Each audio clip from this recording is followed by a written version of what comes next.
Blender serve para impressão 3D? Bom, eu criei não um, mas dois modelos para a gente testar isso na prática.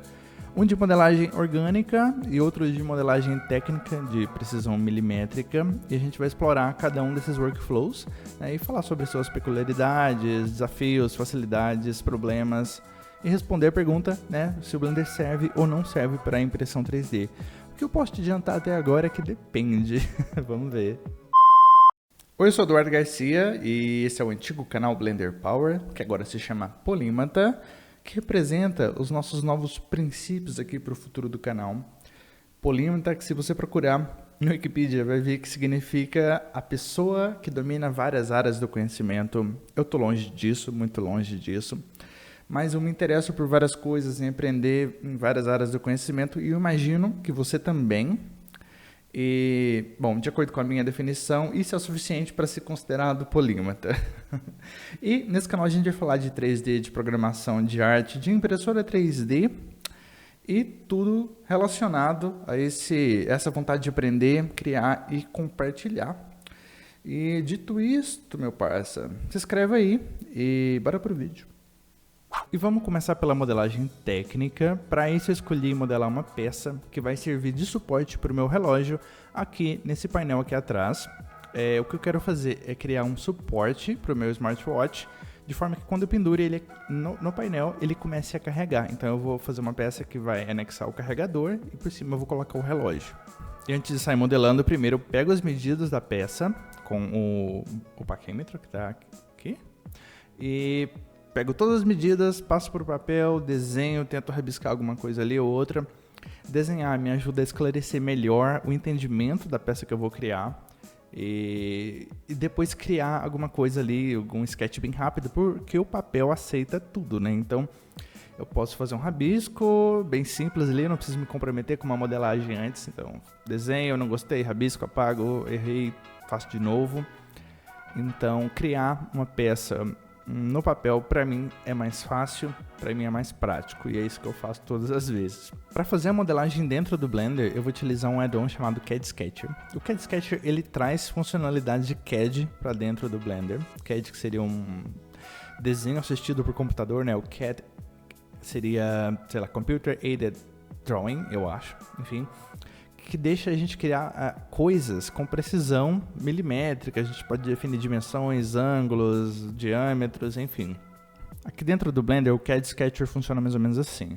Você cria um novo sketch, você escolhe o plano que você quer utilizar para desenhar esse sketch, seria um sketch 2D.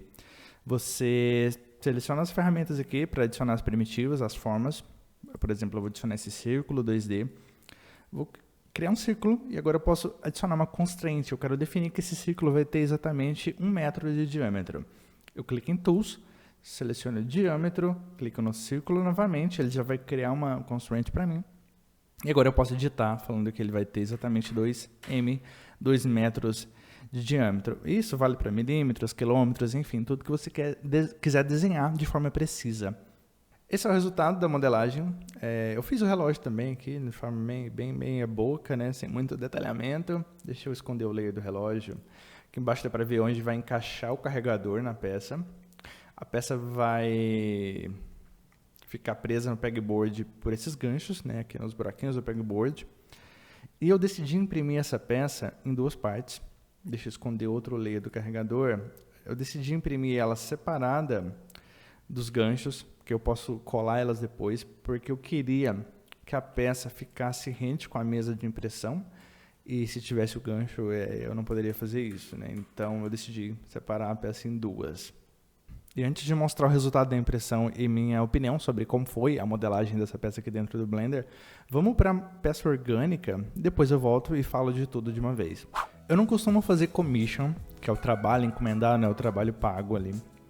Mas para esse eu abri uma exceção. O cara me pediu o busto, a cabeça, né, não é busto, de um falcão peregrino. Eu achei interessante a ideia, resolvi aceitar. E a primeira coisa que eu fiz foi buscar por referências, né? Foi no Google Imagens, no Pinterest, e procurei várias referências, várias imagens desse falcão, de frente, de lado, de cima, enfim, que pudesse me ajudar a entender como era a forma desse animal. com todas as referências já selecionadas, eu poderia dedicar um tempo fazendo uns sketches, uns rabiscos, para poder internalizar melhor a forma, o look and feel ali, do que vai ser esculpido, do que vai ser modelado. Mas nesse caso eu decidi partir direto para a escultura, até porque o modo escultura do Blender ele funciona quase como se fosse um desenho, né? Eu posso, por exemplo, aprender sobre o elemento que eu estou esculpindo enquanto eu esculpo, porque se eu errar alguma coisa, corrigir é bem fácil, é bem tranquilo. E foi isso que eu fiz, parti direto para a escultura. Esse foi o resultado da escultura do Falcão. Bom, fazer essas penas aqui foi o processo mais da hora, porque eu criei um brush só para poder extrair essas penas. Eu não esculpi cada uma individualmente, assim. Eu criei um brush que eu poderia espalhar essas penas no modelo. E eu gostei bastante desse resultado. Para imprimir isso aqui, o que estava me preocupando era esse bico, porque eu ia precisar de um suporte bem grande aqui na hora de imprimir. E quando se trata de suportes, além do suporte gastar mais material, ele pode falhar no meio do processo, sair e estragar toda a impressão. Mas no mais, tive alguns erros na hora de imprimir, mas no mais foi tranquilo até. Falando da impressora que eu estou utilizando uma Ender 3V2. É uma impressora de filamento, que eles chamam de FDM, que é o Fused Deposition Modeling. É uma espécie de arma de cola quente controlada por computador. Basicamente isso. Ela vai derretendo o plástico e depositando ali até formar o objeto final. É o tipo de impressora mais barata para você adquirir, mas ela não é muito boa para fazer coisas muito detalhadas. Para fazer coisas mais detalhadas, eu recomendo uma impressora de resina, por exemplo, que tem outro tipo de funcionamento e ela serve justamente para criar coisas menores, mais detalhadas, que uma impressora de filamento não faz. A impressora de filamento seria a porta de entrada para drogas mais pesadas. Seria a primeira impressora que a galera compra para poder ali brincar com impressão 3D. E para imprimir qualquer coisa que você modelou, primeiro você tem que garantir que a malha está fechada, não tem nenhum buraco nela. Você vai exportar como STL e vai abrir no seu software de fatiamento. Esse é o software de fatiamento que eu uso, é o Ultimaker Cura. E o que ele faz é pegar o objeto 3D, fatiar e transformar isso num arquivo que a impressora consiga ler, entender e trabalhar em cima. Então você pega o objeto, joga aqui, seta as dimensões que você quer, seleciona aqui os parâmetros de impressão, são vários parâmetros. O que eu mais costumo mexer é o Infill Density, que é a densidade de preenchimento interno da peça. E eu clico em Slice. Quando ele termina de fatiar, ele dá um preview. Você pode ver como que vai ser os caminhos que a impressora vai fazer para imprimir nessa peça. Você pode ir camada por camada, vendo o que a impressora vai ter que fazer. Vamos começar aqui na primeira camada. A gente consegue ver que ele vai desenhando, termina a primeira camada, passa para a segunda, até construir a peça inteira. Eu tenho aqui alguns suportes. E é assim que, basicamente, um software de fatiamento para impressão 3D funciona.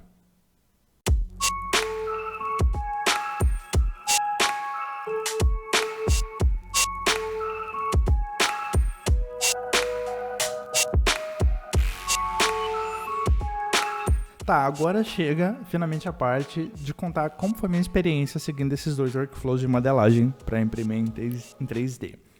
Primeiro, eu quero falar sobre a modelagem técnica e, meu Deus, como eu passei raiva. Meu Deus do céu. Começar pelo CAD Sketcher. O CAD Sketcher é um problema à parte, porque eu não acho que o add-on está finalizado ainda. Então ele tem alguns probleminhas. Primeiro que às vezes ele para de traquear as minhas constraints, fazendo que eu tenha que sair e entrar de novo. E para poder continuar desenhando meu sketch, isso não é muito prático.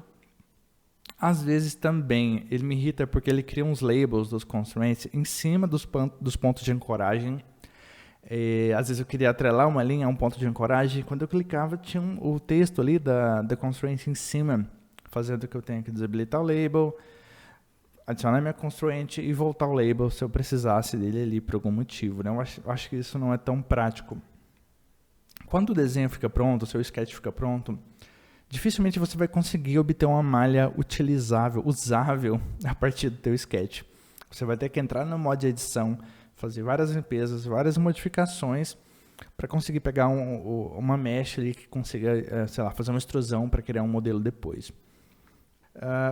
Outros softwares, tipo o Fusion 360, quando você cria um sketch, depois você tem a oportunidade de escolher qual parte daquele sketch você quer fazer uma extrusão para gerar um volume, né, uma peça. Já com o CAD Sketcher isso não é possível. Ele pega tudo e tenta gerar uma malha e quase nunca é o que você quer. Sempre você vai ter que entrar no modo de edição para fazer alguma mudança ou outra. Mas além do CAD Sketcher, o próprio Blender não foi feito para esse tipo de modelagem. O Blender é bom em várias coisas. A gente já viu isso, a gente sabe disso. Só que para modelagem CAD, o Blender não foi feito para esse intuito. E é nisso que eu mais sofri durante essa modelagem. Por quê? Quando você está criando uma peça desse tipo, você tem que se preocupar com duas coisas. As dimensões e o volume, né, a forma do que você está criando. Você não deveria ter que se preocupar com a malha, com a topologia de malha do que você está modelando. E esse é o problema.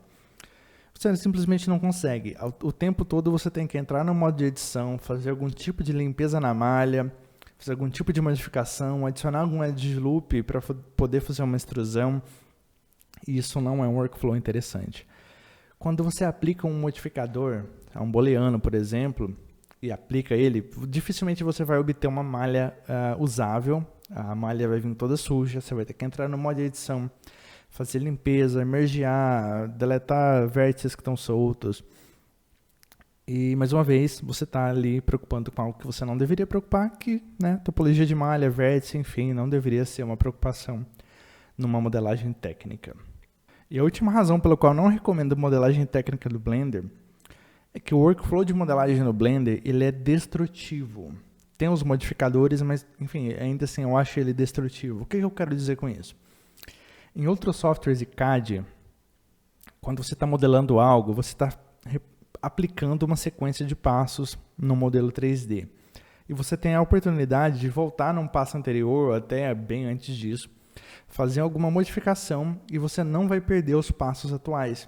Você consegue literalmente voltar no tempo em alguma modificação que tu fez, alterar algum parâmetro e você não perdeu nada, está tudo ali ainda do mesmo jeito que estava. Já com o Blender, isso não ocorre, ele é destrutivo porque a gente tem os modificadores, que é uma forma de modificar o modelo de forma não destrutiva, mas você não consegue ir adicionando modificadores um atrás do outro numa peça, porque inevitavelmente vai dar algum problema que vai te obrigar a aplicar aquele modificador na malha, né, e fazendo você adicionar um outro depois.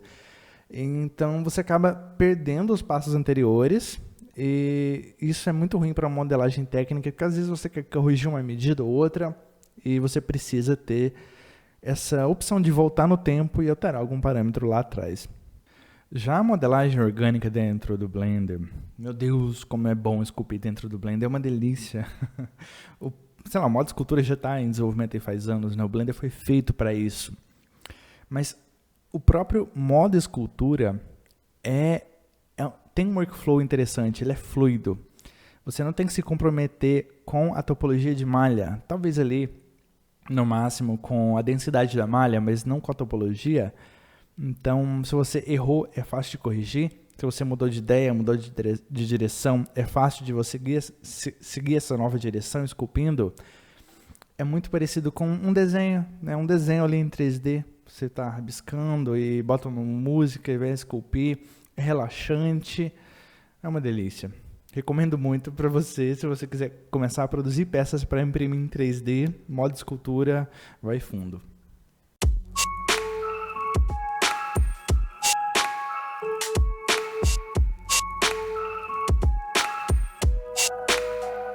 E vamos ao veredito final da pergunta lá do início do vídeo, se o Blender serve ou não serve para impressão 3D. Eu disse que depende, e é exatamente isso, né? Se você quiser esculpir coisas para imprimir em 3D, só vai. O modo escultura é uma delícia, é fluido, é tranquilo, é divertido. Mas se você quer criar peças de precisão milimétrica, de modelagem técnica, corre do Blender. Ele não é um programa de CAD, você vai só passar raiva no processo. Tem outros programas para isso, sei lá, tem Plasticity, Fusion 360, Onshape, OpenCAD. Todos esses são programas de CAD propriamente dito e você vai passar menos raiva no processo. Espero que você tenha gostado do vídeo, espero que você tenha se inspirado de alguma forma a criar alguma coisa, seja com impressão 3D ou não, ou só dentro do Blender mesmo. E é isso, eu espero que você tenha gostado desse formato aqui, onde eu estou explorando algumas coisas, trazendo alguns insights para vocês. E curta aí, e dê like, se inscreve e a gente se vê no próximo vídeo. Eu tava produzindo esse vídeo quando anunciaram que o Akira Toriyama faleceu e fui procurar meus desenhos antigos. Olha isso, 2002 eu tinha 12 aninhos. Esse aqui foi o que sobrou. E, sei lá, é muito louco pensar que, sei lá, esse japonês me inspirou bastante a desenhar quando eu era criança, a criar meus mundos ali quando eu era criança e eu nunca parei.